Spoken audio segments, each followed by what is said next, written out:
So Jennifer Lopez's hairstylist, Jesus Guerrero, has tragically passed away at just 34 years old. If you don't know, Jesus was a big deal in the industry. He styled some of the biggest A-listers, including Kylie Jenner, Katy Perry, and of course, J-Lo herself. Now, according to reports, Jesus died from pneumonia. But here's where things take a very suspicious turn. If you've been keeping up with industry drama, you'll notice a pattern. Why do so many people close to Diddy and his circle mysteriously die of pneumonia? Coincidence? A lot of people don't think so, including Jesus Guerrero's family. Word on the street is that his family is gearing up to sue Jennifer Lopez, accusing her of being involved in his murder. And let's be real, J-Lo's name has been heavily linked to Diddy for years, and now the internet is spiraling with theories. Deliberations, the jury now appears to be focusing on the gun possession and bribery charges against Sean Puffy Combs. This afternoon, jurors sent the judge 2 notes, one of which asked for a transcript of a phone message Combs left Wardell Fenderson, once his driver, now the prosecution's star witness. During the trial, Fenderson testified that Combs was armed the night of the shooting at Club New York, and later pressured him to claim ownership of a pistol police found when they pulled over Combs' Lincoln Navigator as it fled the shooting. And I just want to make you feel like comfortable, you know what I'm saying? Make your family feel comfortable. What exactly Combs meant by that is in dispute, but the prosecution claims the rapper offered Fenderson $50,000 or a diamond ring to take the rap for the gun. The one with Cassie, she made mention that Puffy made her carry his guns into nightclubs and wherever they went. And he threatened her to make her feel like she had to do so. And while there were lots of things of importance, that stood out to me. And I'm going to tell you why. In this lawsuit with the producer Lil Rod, they were both SA'd by him and threatened and physically harmed. But in this lawsuit, he appears to be a very young producer to me. But he said something very specific. As a means of threatening him, Puffy said, that's why I shot up the club in New York back in 1999 and let Shine take the fall for it. Let me tell you why that's of utmost importance to me.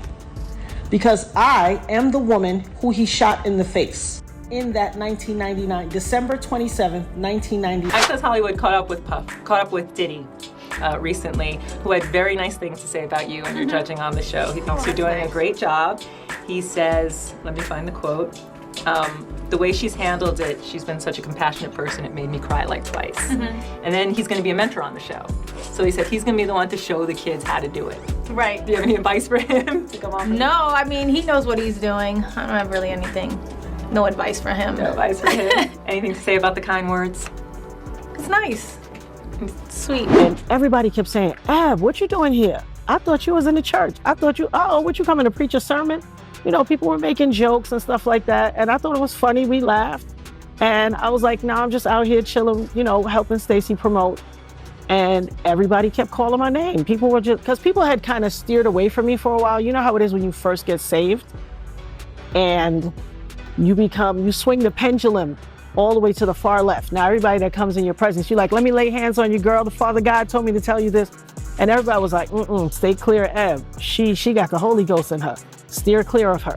So eventually you kind of swing your pendulum back and settle somewhere in the middle that's comfortable. But at that time, like I said, I was freshly saved. So I was a holy roller.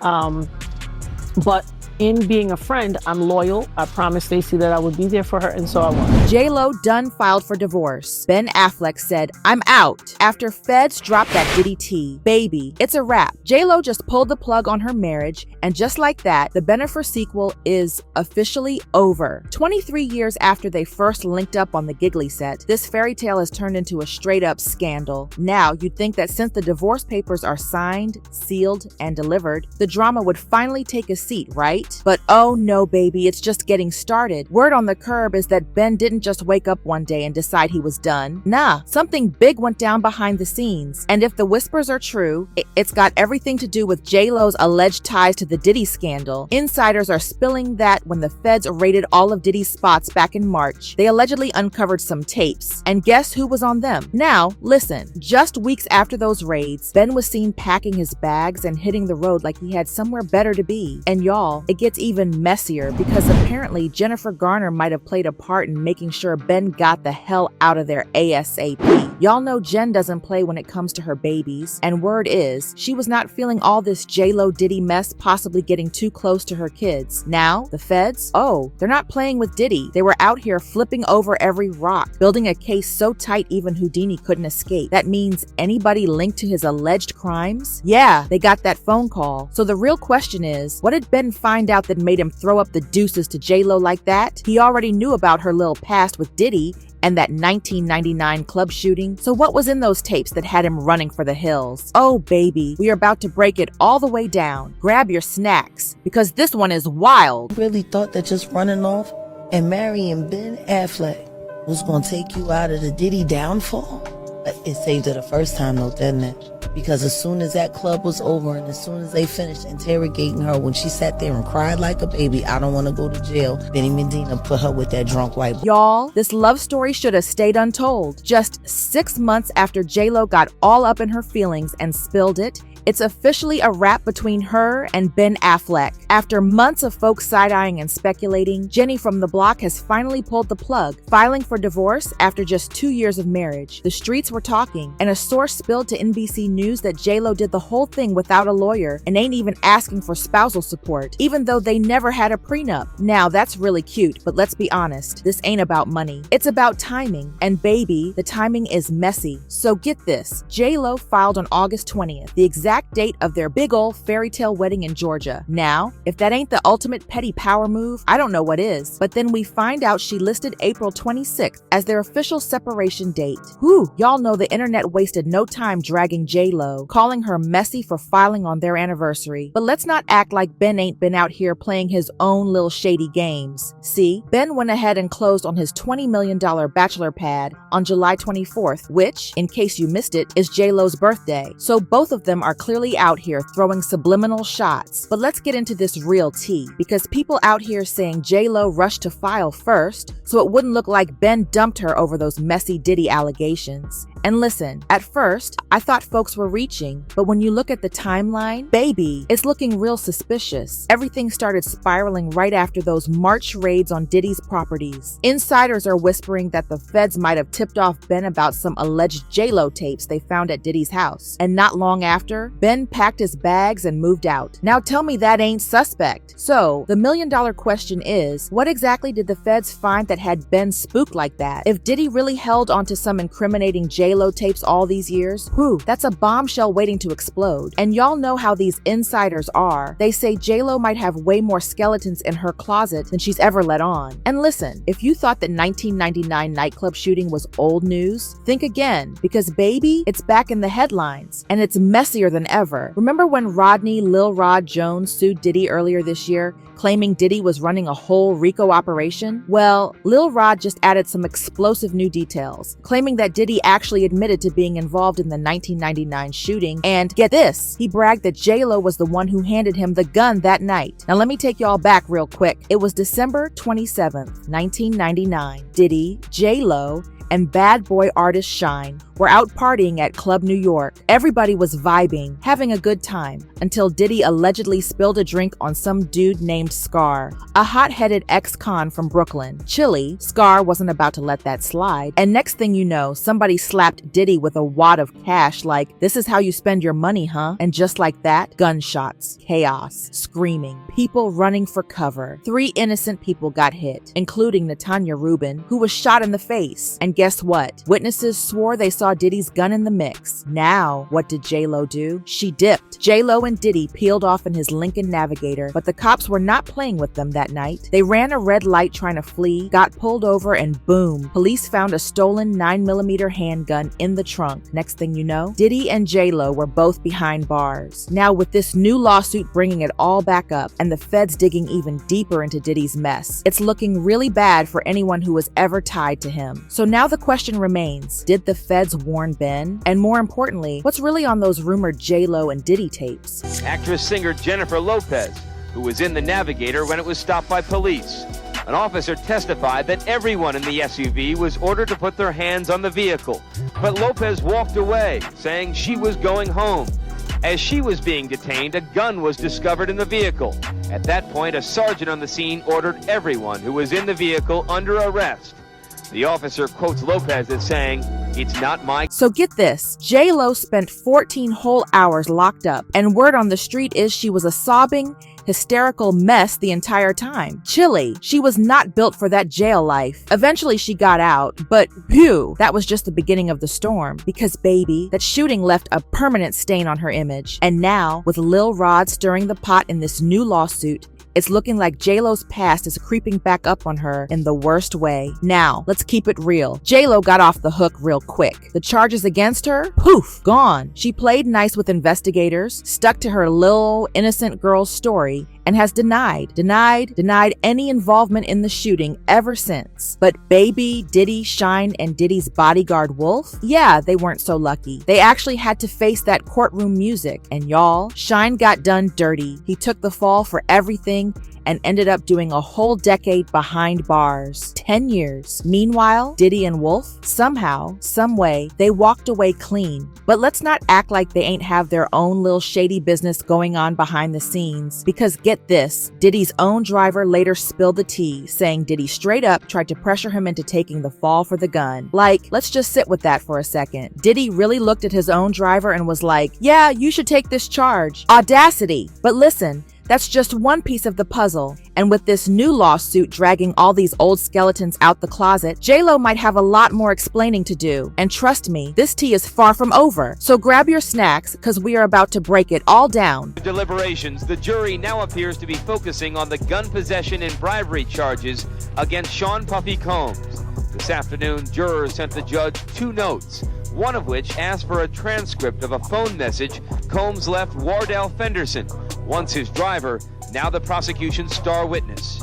During the trial, Fenderson testified that Combs was armed the night of the shooting at Club New York, and later pressured him to claim ownership of a pistol police found when they pulled over Combs' Lincoln Navigator as it fled the shooting. And I just want to make you feel like comfortable, you know what I'm saying? Make your family feel comfortable.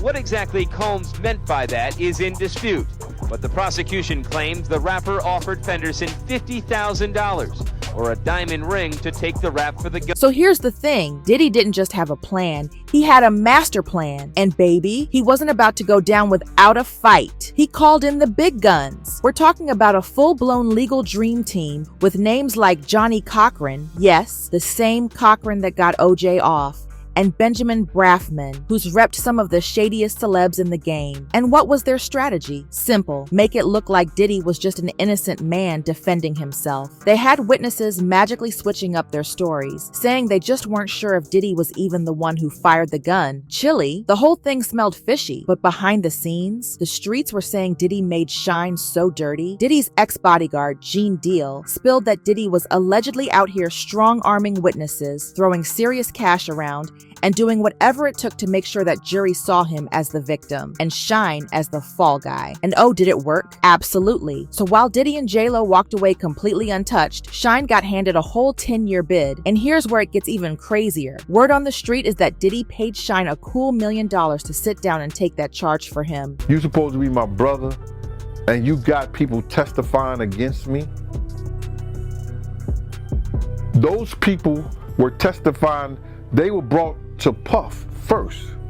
saying that what they saw against Shine, what they saw Shine do. Now, as for J-Lo, oh, she was gone with the wind after that mess. Sis never spoke about the incident publicly, not once, and best believe she put in overtime trying to erase that whole gangster era image she had going on with Diddy. She was in full-blown rebrand mode. Poof! Gone were the bandanas, oversized shades, and street princess aesthetic. Instead, she came back with glam, elegance, and Hollywood red carpet vibes. And it didn't take long for her to trade in the bad boy rapper for a clean-cut A-list movie star, cue Ben Affleck. By 2001, J-Lo had cozied up to Ben and hasn't breathed a single word about that shooting since. Nada, zilch, never happened according to her. And don't even think about bringing up Diddy around her. Because she gets real tight-lipped real fast. Matter of fact, insiders say J-Lo gets seriously annoyed whenever anyone tries to dig up her past with Diddy. Like, girl does not want that era revisited at all. It's like she's trying to erase that entire chapter from history. Access Hollywood caught up with Diddy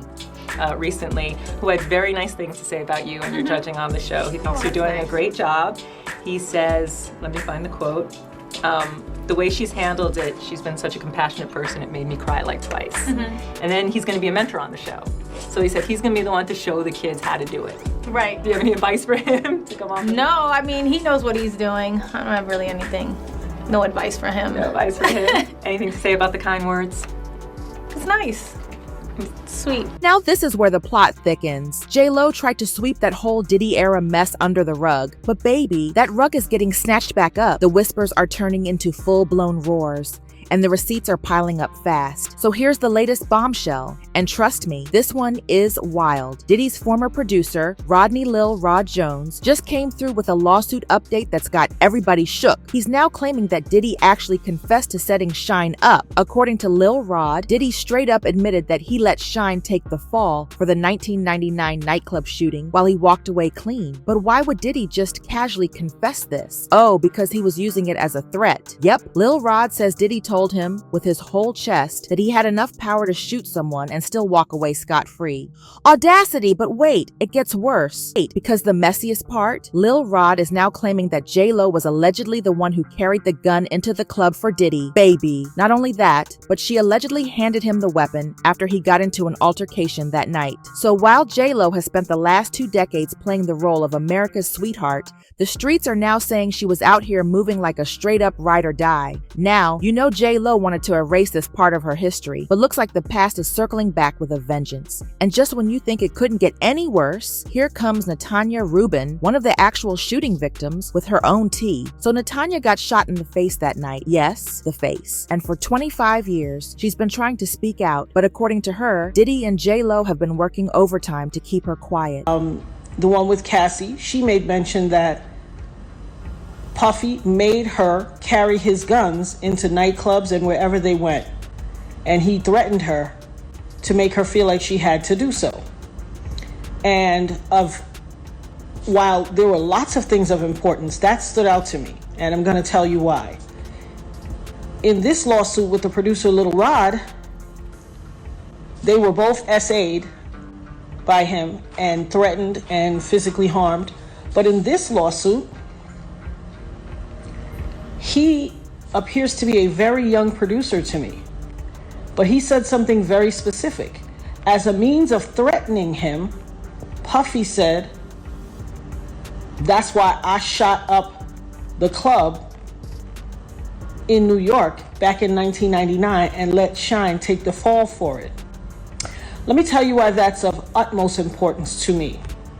Because I am the woman who he shot in the face in that 1999, December 27th, 1990. Now this just went from messy to straight up sinister. So Natanya didn't just speak out, she let it all out. And baby, this tea is piping hot. She revealed that Diddy has been trying to silence her for over 20 years. And get this, it wasn't just online trolls dragging her. Oh no, sis says it got way more real than that. She claims that Diddy's people weren't just in her comments, they were in her life too. According to Natanya, they were out here sabotaging her car, blowing out her tires over and over again just to intimidate her into shutting up. Like, are we in a crime thriller? Because this is some straight up movie villain behavior. Now, this ain't even far-fetched when you think about all the other allegations against Diddy. The pattern is right there. We already know that multiple lawsuits have accused him of using money, threats, and intimidation tactics to keep people quiet. And if Natana's claims are true, that means Diddy's been running this game for decades. Had all these youngins on the internet harassing me,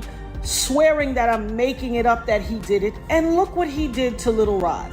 He threatened him. Oh, you don't think I bust my gun? I shot up the club in Club New York and let Shine take the fall for it. I shot them people. Well. It only took 24 whole years for it to come out. You see this tattoo? This commemorates me getting shot. It took 24 years for him to come out and say it. I've been saying it all along, but y'all pick and choose who y'all want to believe. Oh, baby.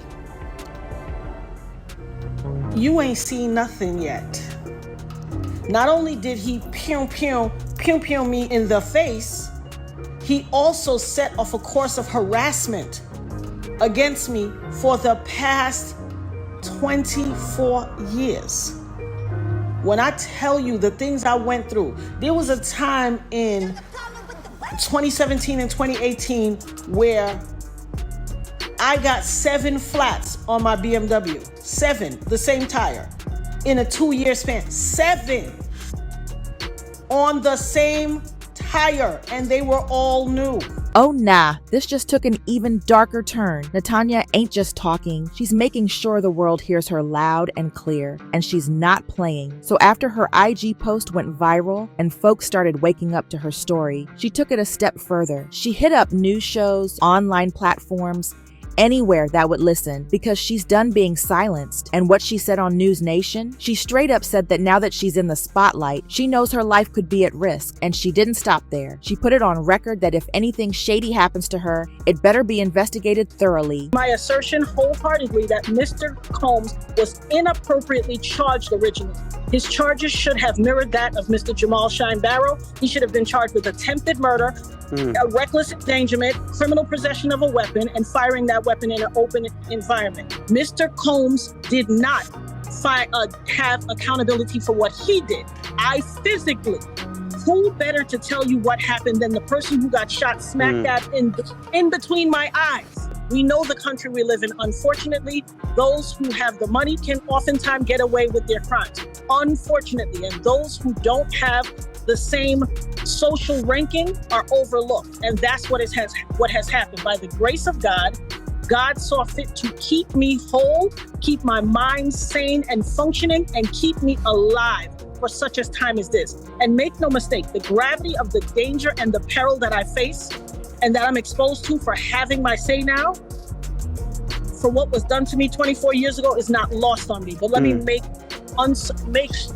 clear beyond a shadow of a doubt, I am not now, nor have I ever been suicidal. I love life, and I'm grateful that God spared my life back on that fateful day on December 27th, 1999. I'm a living miracle. Yeah, you are And clearly so, a very... anything, Sorry to interrupt you, but you are a woman. very strong woman. I mean, that is very, very clear. And you have done your research, and you deserve to have your voice heard, which is one of the reasons. And I think it's important for me to say I'm a healthy woman. I live a simple, quiet, risk-averse life. So if I should meet with an untimely demise, it would require and be worthy of deep investigation. I understand the peril of what I am exposing my life to. If God it's disturbing to hear you say that. I mean, but to have my say, it's disturbing for me to think it and feel it. But I am healthy. I don't have any intentions of going anywhere. I'm grateful that God spared me, and I plan to live out my life to see my children's lives actualized and real. Now Natana is really letting it all out. So fast forward to June, and baby, she didn't just drop hints. She went full detail mode on the art of dialogue. She sat down and walked us through exactly how it went down. No sugarcoating, no dodging. And the gag? She straight up said Diddy pulled out his gun and shot her. Now, let's be real. This ain't some vague accusation. This is a first-hand account from the victim herself. She's not saying, I think it was him. She's saying, Diddy did this. And everybody kept saying, Ab, what you doing here? I thought you was in the church. I thought you, what you coming to preach a sermon?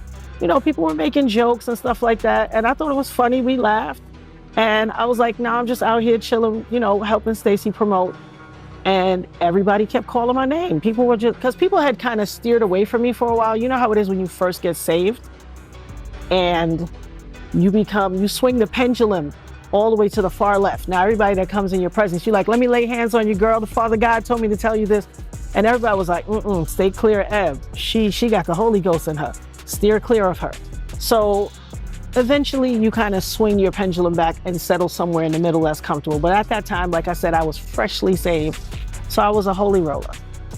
But in being a friend, I'm loyal. I promised Stacey that I would be there for her, and so I was. Natanya is not holding back. So on The Art of Dialogue, she spilled all the tea, saying she witnessed everything firsthand. Not just the shooting, but the whole drama between Diddy and Scar. And baby, she ain't just making vague claims. She's naming names, pointing fingers, and keeping it all the way 100. She said both Diddy and Shine pulled out their weapons, but she's adamant that it was Diddy who actually shot her. Meanwhile, Shine, he caught another club goer in the chaos. One of the guys that was with Scar, apparently Puffy gestured in some type of way that they didn't like, and one of the guys that was with Scar slapped him in the face with a wad of money.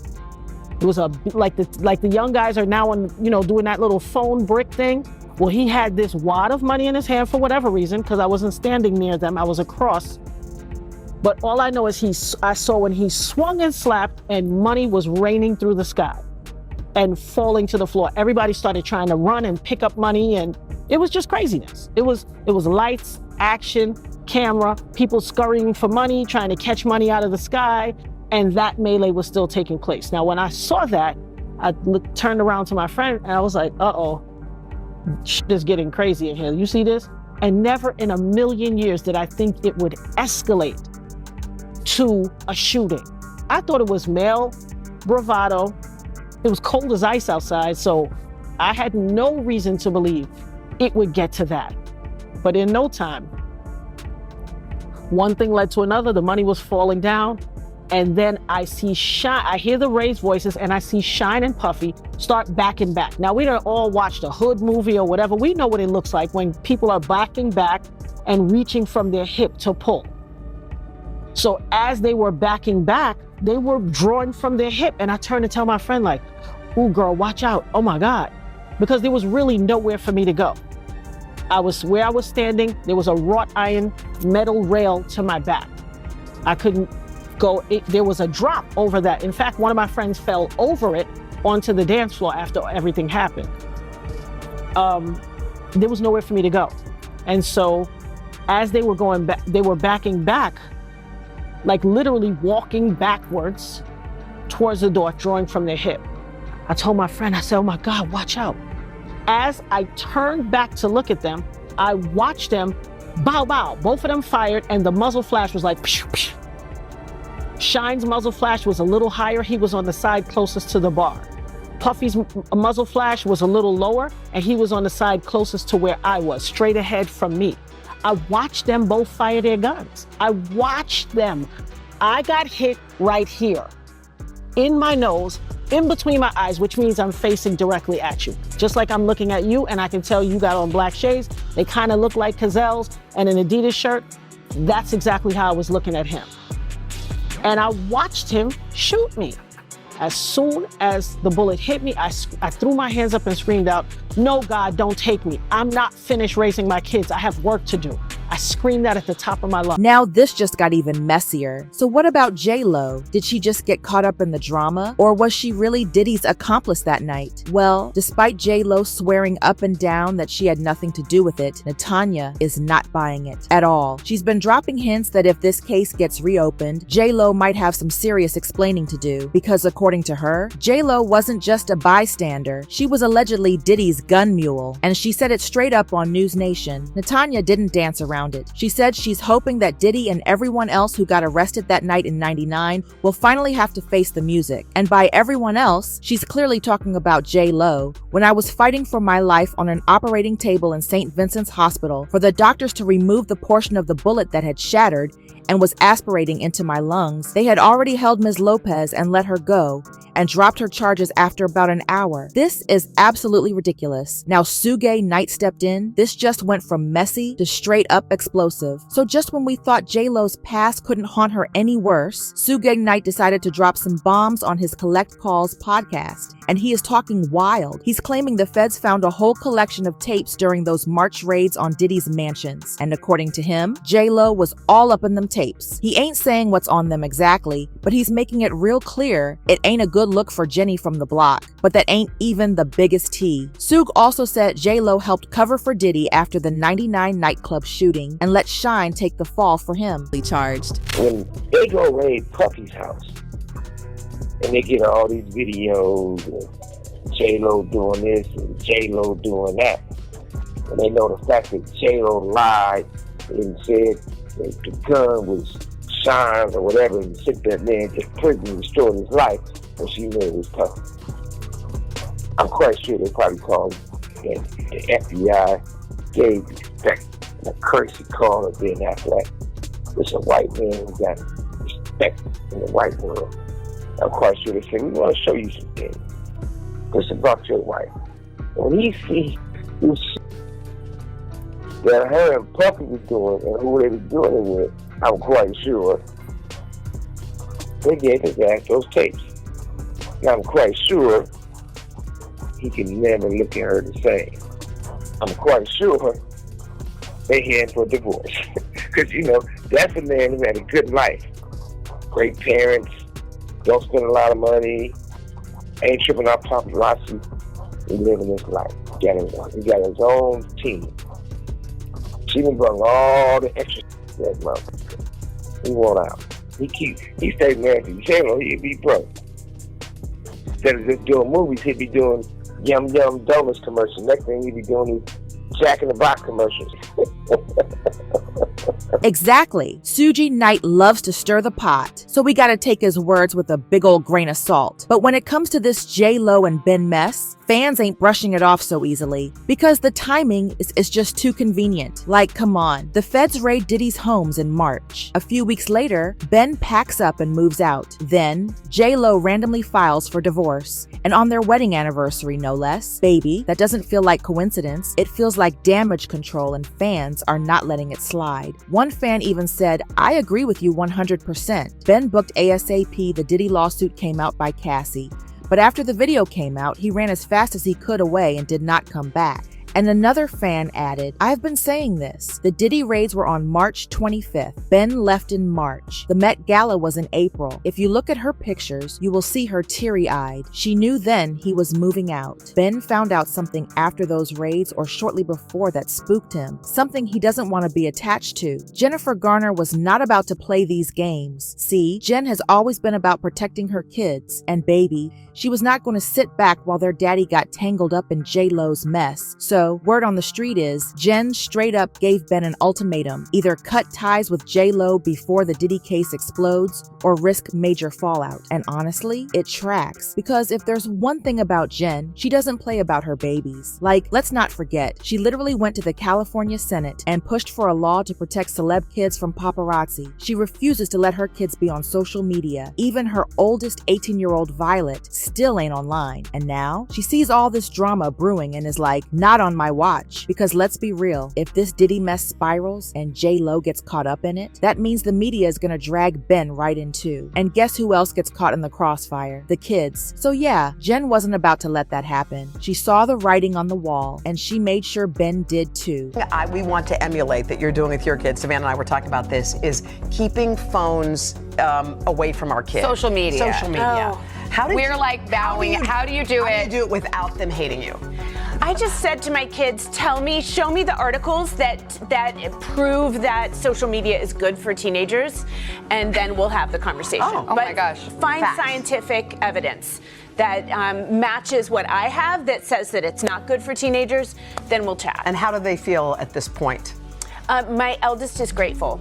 Wow. See, And you we'll just got to be see. in the long haul. I mean, it's a long haul. I have a couple more to go, so just knock on wood. We'll see if I really hang in. Jen was not about to let her kids get caught up in J-Lo's shady past, period. And let's be real, she's been peeping the red flags from the start. J-Lo as a stepmom? Cool. J-Lo allegedly running around as Diddy's gun mule? Absolutely not. Sis saw those FBI raids go down, heard about those so-called incriminating tapes, and was like, oh, hell no. And listen, Ben was already looking miserable this whole relationship. From their wedding day to every red carpet, my man was out here looking like he was being held hostage. One fan even said, I've long suspected that Ben was given a heads up regarding her involvement with the diddler, and that OG wife Jen had a fit not wanting their children around that. This would better explain his seemingly immediate revulsion. He seems spooked by his realization and the lengths she will go for fame. And another fan commented, I also thought the timing of this was the reason. Ben probably gave Jen a chance to tell the truth about everything, but she probably didn't because she was embarrassed and didn't want to lose Ben. And then Ben found out stuff. Absolutely. Ben might have already been over J-Lo's antics, but the whole Diddy scandal probably hit like the final nail in the coffin.